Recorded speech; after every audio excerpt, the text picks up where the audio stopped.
So, one of my favorite things to do to my daughter Trinity is to walk into the living room while she's watching a show.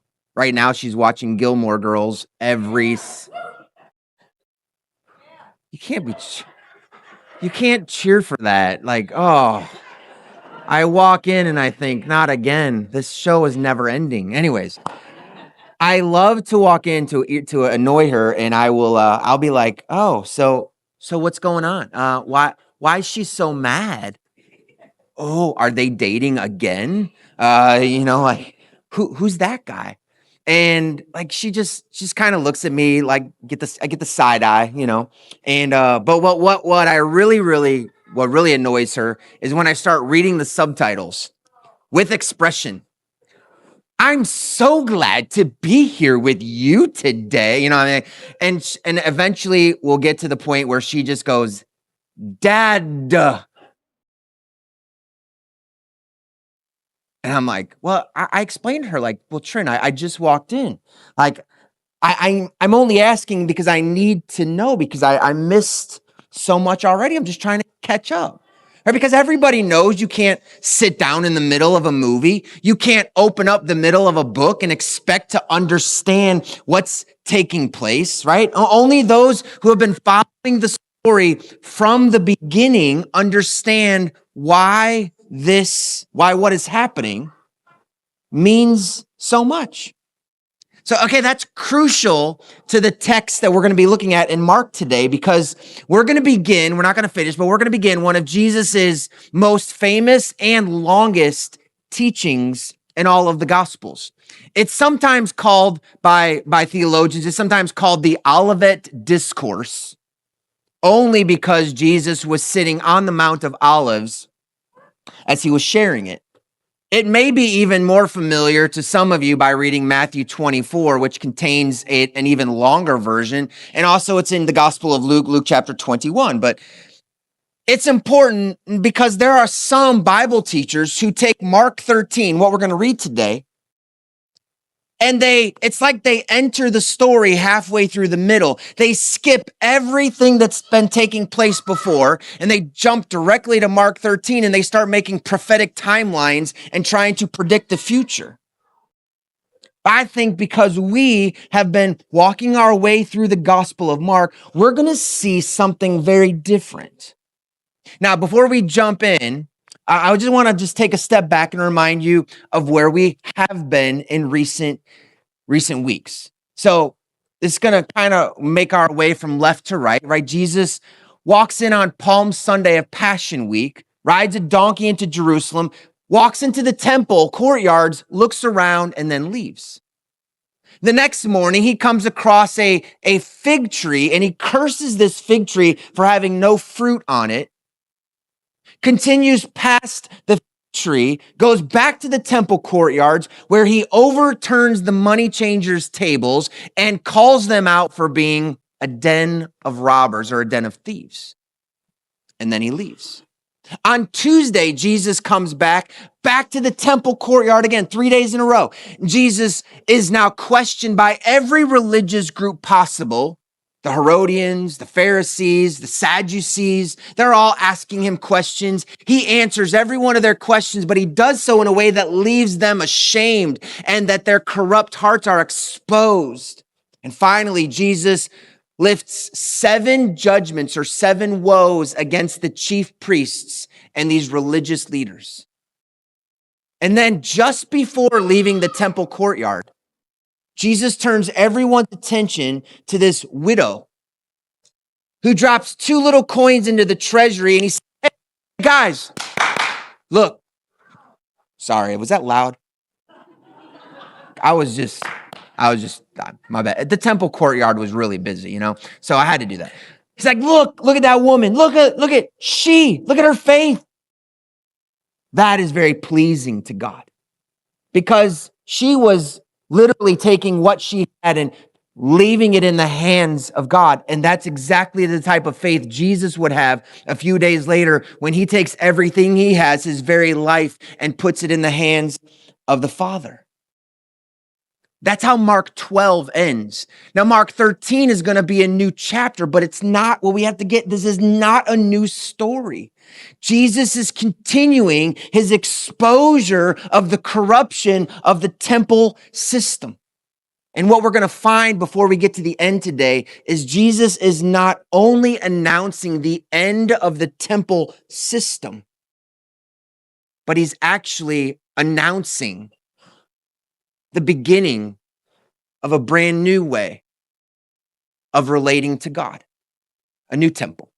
That's where we're going to get to today. So if you're in Mark 13, we're going to begin in verse number 1.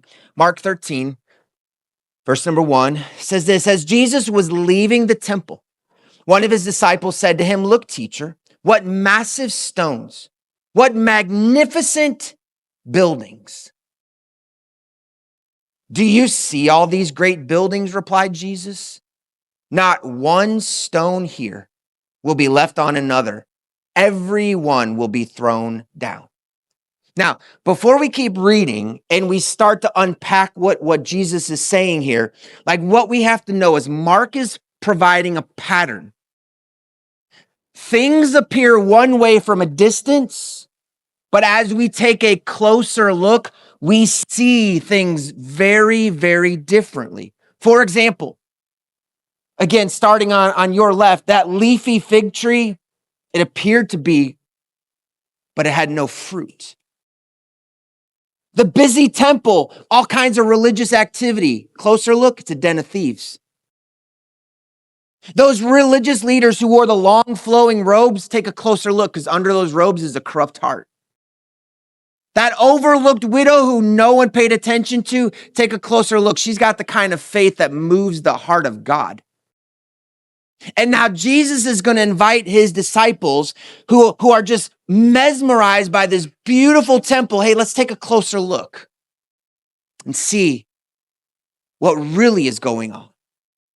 From the outside, this temple was absolutely breathtaking. I got to visit the site of where the temple used to stand in Jerusalem a couple of years ago. The stones are so big. One of them, I believe, is almost 45 foot long. They don't have any idea how these stones were moved and set in place. They were massive. One of the foundational stones weighs more than twice as much as a fully loaded Boeing 747. And the crazy thing is, we took the level app on our phones. We put the level on these stones, perf 0. And you couldn't fit a piece of paper between these stones. It's an engineering marvel. And it's no wonder the disciples stood in awe. But Jesus, sitting on the Mount of Olives, looked past the temple's beauty and pronounced its judgment. Now, to us, it probably doesn't really move us that much. But to a first century Jew, what Jesus said was absolutely shocking, because the temple wasn't their house of worship. The temple was the center of their lives.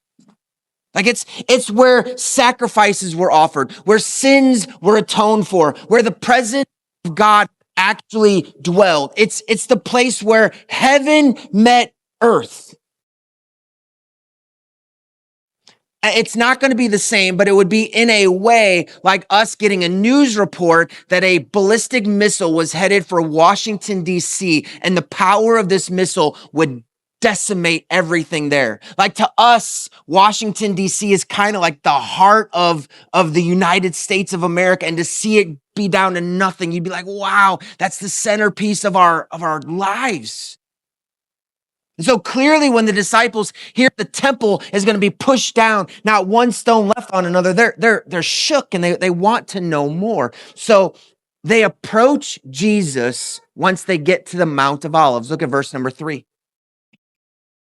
As Jesus was sitting on the Mount of Olives opposite the temple, Peter, James, John, and Andrew asked him privately, "Tell us, when will these things happen? And what will be the sign that they are all about to be fulfilled?" Now, I'm going to pause right here. I'm going to show you what Matthew writes. You don't need to turn there. I'm just going to show you one verse in Matthew, because that word all Like, when is all of this going to happen? Matthew helps us understand what they're talking about. In Matthew 24, verse number 3, let me just read this one verse. It says, as Jesus was sitting on the Mount of Olives, the disciples came to him privately. Tell us, they said, when will this happen? And what will be the sign of your coming and the end of the age? Okay, so the disciples hear Jesus tell them of the disciples' fall, and they immediately ask two questions. When? Like, when is this going to happen? And when is it? What's the sign of your coming and the end of the age? Now many will read those words and immediately think about Christ's second coming. Things like the rapture or the tribulation. But let's just pause and step back. Do you really think that's what the disciples? Because who are these disciples? These guys have heard Jesus now predict his death and resurrection 3 times, and they don't have a clue what Jesus is talking about. They are absolutely surprised and run away when Jesus is arrested. When Jesus is crucified, they get together and think it's over. There's no thought in their mind of a second coming the way we think of Jesus as a second coming. They're not asking the same question when they say, tell us about your coming. They're not thinking the same way we do. These are faithful Jews who are convinced Jesus is the Messiah, the one sent by God. And they know what the Messiah is supposed to do. He's supposed to rule and reign over God's kingdom, establishing it in Jerusalem. And he is supposed to defeat the enemies and restore the glory to the kingdom of Israel. That's what they're thinking. So when they say, when's this temple going to fall? And what's the sign of your coming and the end of the age? They're asking, if the temple's going to fall, does that mean you're going to be now the king? And will this age of oppression finally come to an end? And I want you to notice that Jesus doesn't begin answering their questions by giving them a timeline. He doesn't pull out a chart and say, hey, let's talk about the end of the world. Jesus immediately begins by shepherding their hearts. You see, he knows everything that they trust is about to be shaken. And so instead of trying to satisfy this curious answer of well, when's this going to happen? What he immediately starts to do is prepare them to be faithful. In just a moment, we're going to read, and I want you to picture Jesus putting his hand on one of these 4 disciples who have gathered with him and saying, listen, I know what you asked, but here's what I want to tell you. Don't be deceived. Don't be alarmed. Be on your guard. Stand firm. It's well, wait, that's not at all what they asked. They asked when, but Jesus says, here's how I want you to live. The disciples were seeking information. Jesus was bringing formation. And that shows us that the disciples wanted to know what was coming. But Jesus wanted to shape who they were becoming. And that's important to recognize because our questions that we often raise are similar to what the disciples had. Lord, when are you going to fix this? When are you going to come back? And when are you going to make all things right? It's upside down. When is it going to get better? Right? Don't we often ask that? We want to know when God is going to change our circumstances, but Jesus is always more concerned with changing our hearts. Because as we see time and time again in Scripture, a heart that has learned God can approach an undefeated giant in battle, can face down a fiery furnace, can endure a night in the lion's den, and can carry a cross to their very death. That is what Jesus is preparing his disciples for. Because here's what he knows. These 4 guys would soon be standing before kings and emperors. They would be facing down religious rulers and staring at execution. And he was readying them to stand strong. And it's what he wants us, it's what he wants to do in our lives too.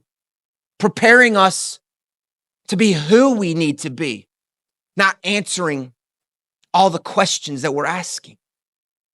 Right now, I'm talking with a young man whose heart is desperate to serve God. And he keeps asking this question, and I don't know where I'm supposed to go, and I don't know when that's supposed to happen. And I continue to come back to saying, but Jesus knows all that. What he's working on right now is forming you into who you need to be when and where he takes you. Because I look at my own life, you have no idea how much I love being the pastor of Plymouth Community Church. But you would not have wanted to meet me 15 years ago. You would not have wanted me to be your pastor 10 years ago. 5 years ago, if I would have said, I'd love to be your pastor, you would have looked at me and said, we don't want someone like you. But time and days and years, Jesus has shaped my heart to the point where when the when and the where lined up according to his timetable, he was shaping me into who you needed me to be as a shepherd. And I'm so happy about that. But that means we have to recognize the work Jesus is doing is not primarily around us, it's primarily within us. And that's where Jesus starts with his disciples when they want to know when. Look at verse 5. We're going to read quite a few verses here. Jesus said to them, remember, they asked, when will the sign of your coming be? Like, when is the temple going to fall? When's the end of the age? And here's what Jesus says. Watch out that no one deceives you. Many will come in my name claiming I am he and will deceive many. When you hear of wars and rumors of wars, do not be alarmed. Such things must happen, but the end is still to come. Nation will rise against nation and kingdom against kingdom. There will be earthquakes in various places and famines. These are the beginning of birth pains, like the labor pains. Like it's not here yet. It's just the beginning. Verse 9, you must be on your guard. You'll be handed over to the local councils and flogged in the synagogue. On account of me, you will stand before governors and kings as witnesses to them. And the gospel must first be preached to all nations. Whenever you are arrested and brought to trial, do not worry beforehand about what to say. Just say whatever is given you at the time. For it is not you speaking, but the Holy Spirit. Verse 12, brother will betray brother to death, and a father his child. Children will rebel against their parents and have them put to death. Everyone will hate you because of me, but the one who stands firm to the end will be saved. Now, it's kind of crazy that these words were spoken to first century disciples because they kind of feel relevant today. But he wasn't speaking to you and me directly. He was speaking to these disciples who were with him. And here's what he's saying. Don't be deceived. There's going to be false messiahs. You know what I hear? Spiritual leadership is going to disappoint you. Get ready for it. Don't be surprised when people you looked at and admired and thought he's got it all together, she's got it all together, when they fall and fail, don't be surprised. And don't be alarmed. When you hear about wars and earthquakes, hey, the world around you, like it's just coming apart. And hey, don't worry. Persecution is going to be there. I hear political leaders are going to seek to silence your message however they can. And stand firm, even though people will hate you. And I hear, hey, following me is going to cost you some relationships. You see what Jesus is doing, right? He's doing more than giving a prophetic timeline. He's preparing them to walk through a shaken world. And part of what he's promised, part of what his preparation is what he's not promising. He's not promising they'll escape suffering. He's not promising life is going to get easier. All he says is, my presence will be with you, so remain faithful. This is still important to us today because it's very easy to assume that walking with Jesus should make us more predictable, more comfortable, and more secure. But Jesus actually prepares his followers to face the opposite. Like, don't we often think, well, I'm a Christian, I'm following Jesus. Why is life so hard? He just explained it's going to happen. But he also says, but I'll be with you. So stand firm. He wasn't trying to form cynical disciples. He was trying to create unshakable disciples, reminding them that everything built by human hands will one day fall. Governments will fall. Nations will fall. Buildings will fall. Long-standing institutions, they will fall. But anyone who has their hope anchored in Jesus Christ can stand strong when everything around them falls to the ground and turns to rubble. So make sure you're anchored on Jesus. But then Jesus narrows things down a bit when he's talking about the fall of the temple. Look at verse 14. It says, when you see the abomination that causes desolation standing where it does not belong, let the reader understand. Now, can I pause here? It's very likely Jesus did not say those words, let the reader understand, because Jesus wasn't writing this. He was speaking this. So either Mark writes this so that people who are reading kind of like, hey, listen, hey, pay attention. Or a scribe would later write this in because he wants people who are reading it to know, pay attention. But he's wanting them to pay attention to those words, the abomination of desolation. That comes from the book of Daniel. We'll get to that in just a second. Let's keep reading. I want to pick it up where it says, let the reader understand. Then let those who are in Judea flee to the mountains. So again, when the abomination of desolation, when you see it, run to the mountains. Verse 15, let no one on the housetop go down or enter the house to take anything out.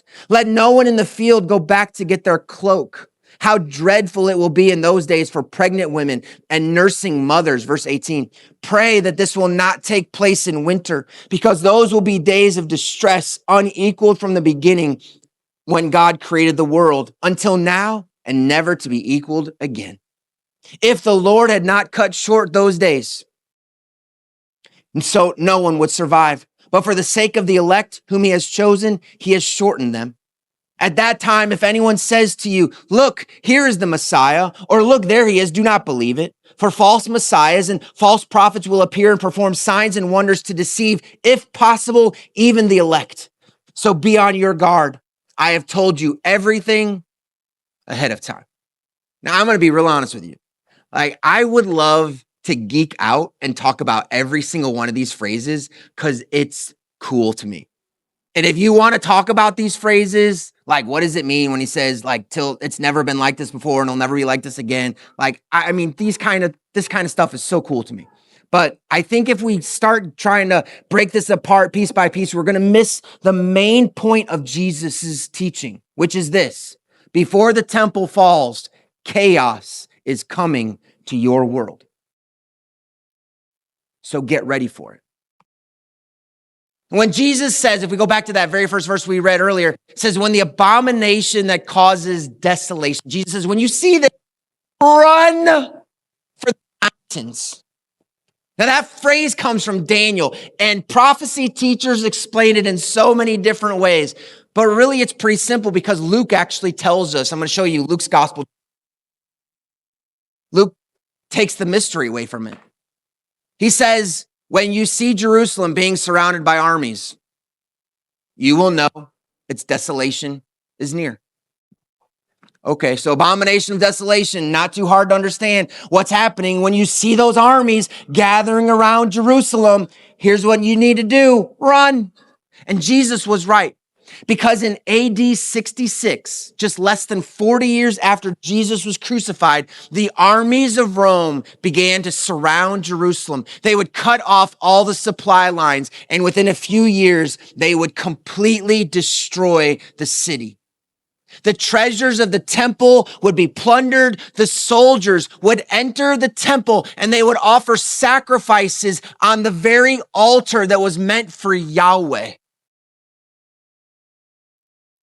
And then they would knock the temple stones down.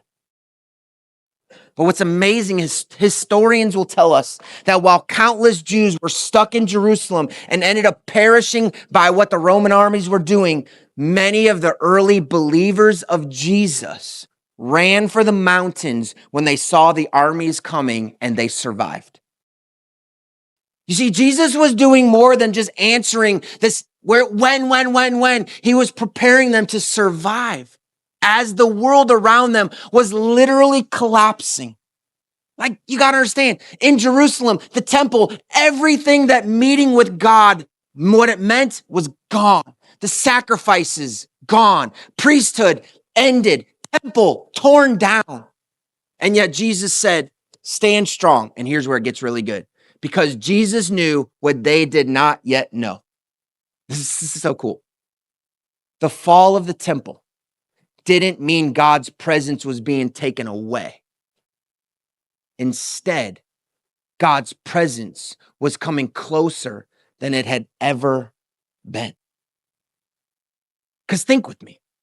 The temple of Jerusalem required everyone in the world to come to one place. Jesus would soon send his spirit across the world to wherever believers were.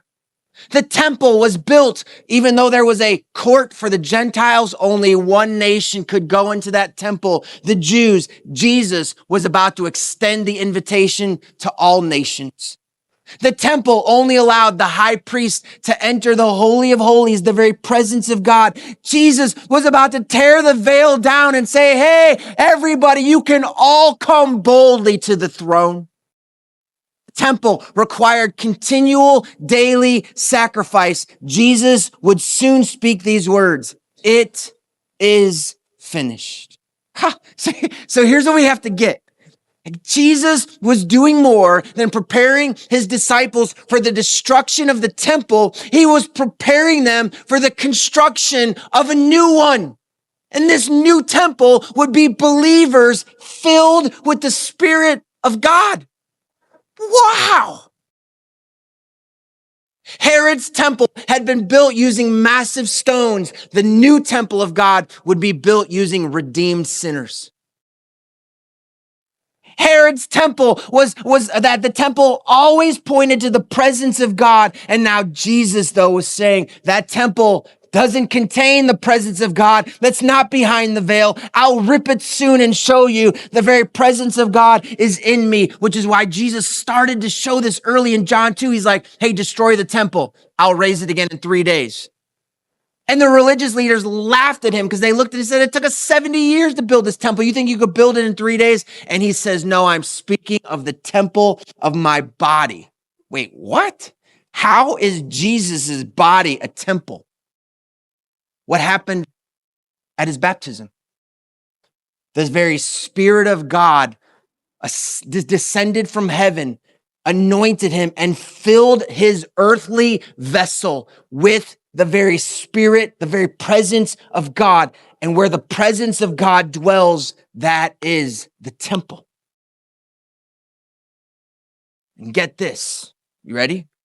At his crucifixion, or after his crucifixion, and then his resurrection, and then his ascension, the very Spirit that fell on Jesus at his baptism, he poured out that Spirit on believers at Pentecost, and now his people become the very temple of God, which means God's indwelling presence where heaven meets earth is in you. What? I know, thank you. Like, I get so excited about this. You should preach to a group of people who just go,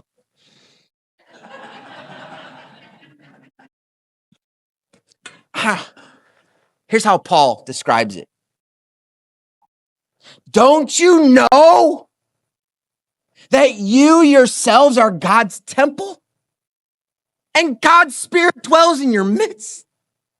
If anyone destroys God's temple, God will destroy that person, for God's temple is sacred, and you together are that temple. Like, I mean, since Mount Sinai, God's presence on earth was confined to one teeny little spot. I don't mean to call his presence teeny, but like it was like one little spot was where his presence was. Since Sinai, it went in the tabernacle, and then it went in the temple. And now, through Christ's Spirit being poured out, God dwells in his people. You are the temple. Huh. Yeah. All right, we're getting there. All right, we're getting there. Let's see if we can keep building. Here's how Paul expands that picture in Ephesians. Consequently, you are no longer foreigners and strangers. You are fellow citizens with God's people and also members of his household. Now get the building language, the construction language, built on the foundation of the apostles and prophets, with Christ Jesus himself as the chief cornerstone. In him, the whole building is joined together, rises to become a holy temple in the Lord. And in him, you too are being built together to become a dwelling in which God lives by his Spirit. Hey, God never stopped building. He just changed what he was building. He wasn't working with stones for a temple anymore. Now he's working with people. And because the Spirit of God dwells within us, we do more than go to the temple. We are his temple. Amen. Oh, man. You got to understand this. You, as the temple, are the very place God's presence is witnessed by the world. No. I don't think you understood what I just said.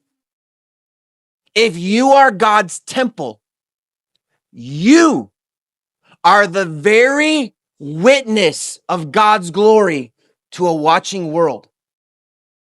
Did anyone see God's glory through your temple this week?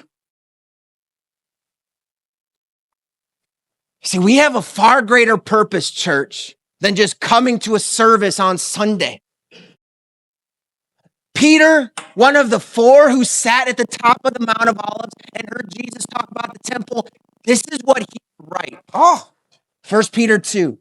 As you come to him, the living stone, rejected by humans, but chosen by God and precious to him, you also, like living stones, are being built into a spiritual house to be a holy priesthood, offering spiritual sacrifices acceptable to God through Jesus Christ.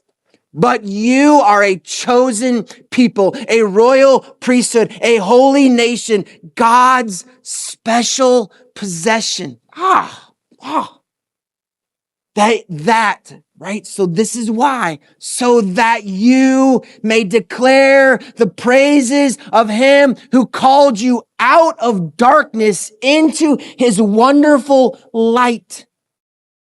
Like, those words are written by Peter, who, when he sat at the top of the Mount of Olives, had no idea what Jesus was talking about. But it would take a few decades where Peter would write to believers, and he's like, hey guys, I got something to tell you. You are a living stone. You together are being built into a spiritual house. And here's why. So that through you, praises could go to the one who called us out of darkness and into the light. That just shows us Peter at some point got exactly what Jesus was talking about, that the temple of God wasn't coming to an end. It was undergoing an extensive remodel and expansion. And this means the temple is no longer centered on a building, but on people. And it changes a very important question. Instead of asking, where is the temple? Because we're not worried about a location anymore. We need to be asking ourselves, if I'm the temple, what kind of temple am I becoming? Like, when people interact with us, do they encounter the presence of Jesus? When people go into your home, Does your family reflect the very presence of the character of the King? Do we allow our presence and his spirit in us to make our workplaces display love and grace? Like, we got to understand, from the very Garden of Eden with Adam and Eve, through the tabernacle, through the temple, through Jesus himself, to now the church, God's desire has always been, I want to dwell with my people. I want to dwell with my people. And here's the thing, wherever God's presence dwelt, his glory was meant to be displayed. And I hope you leave saying, like, man, today was great. God's people were together. The temple was, the living stones were together. It was awesome. But let me warn you, if you walk into this building tomorrow, the temple won't be here anymore. Like, dude, that's kind of cool. You walk in here tomorrow and you're like, I want to see the temple. No. The temple went to work. Oh, the temple went to the library. The temple's at the coffee shop. The temple's walking down the halls of a hospital. Oh, the temple is all over northern Indiana, and there's a whole lot of them. And you don't have to go to the temple because the temple comes to you, because we are living temples of Jesus. It means there's people who will never step inside this building that can still encounter the very presence of Jesus we're celebrating today because you're taking it there tomorrow. That's why this matters.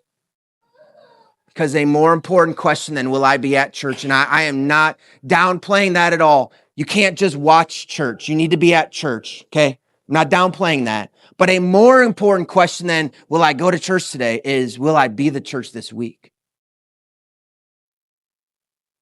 And hey, would you be surprised if I told you that the temple of God contains worship and praise and prayer and joy and encouragement and kindness and love and generosity and sacrifice? Would that surprise any of you if I said that's what the temple holds?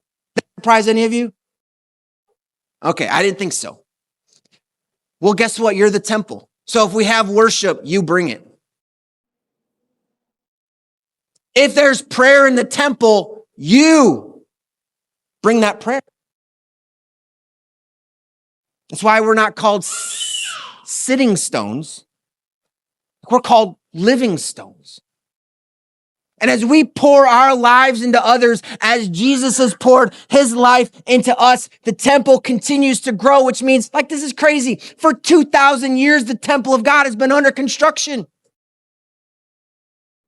But we call it disciple making.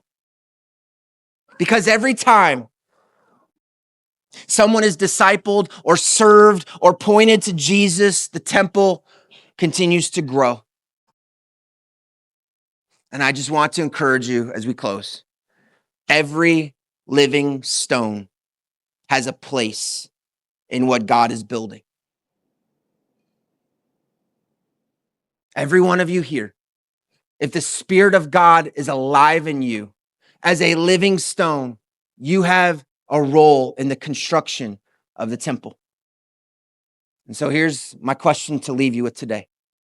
How might God be seeking to expand his temple this week through your life? And you say, oh man, I can't do that. No. Pause. He's not asking you to do it alone.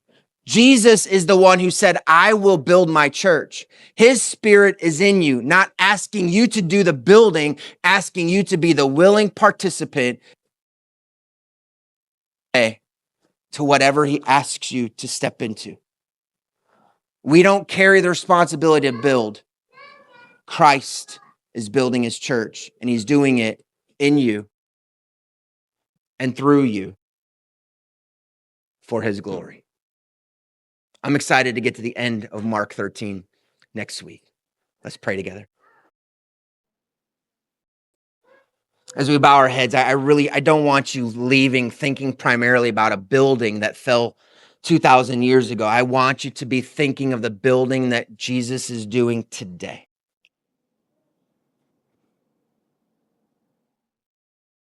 And maybe this morning, you realize that you've been trusting in something that just will not last. Maybe it's a bank account.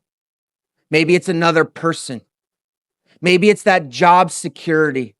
Been holding on to that thing, and this is where I find security. It's not going to last. Make sure your hope is in the cornerstone. Maybe today the Lord just simply reminded you you're his temple. You don't come to church each week. You actually are the church. And his spirit, it dwells in you. And this week he wants his glory to shine through your life as his presence is seen by others.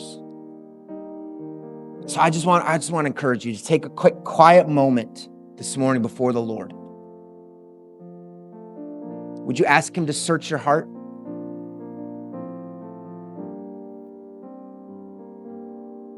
Lord, where am I holding on?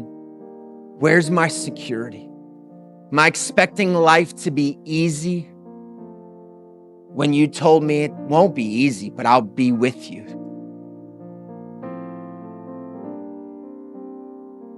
Ask Jesus to search your heart. What would it look like for me to be a living stone? As, yes, a part of the faith family of Plymouth Community Church, but also a living stone as part of the kingdom of God.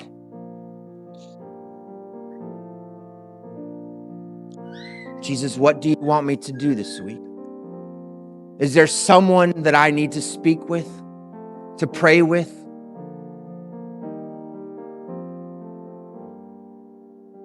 And if there's an area in your life that needs to be surrendered, man, this is a wonderful moment. Jesus, I'm under construction. Keep on building. Do what you need to in me.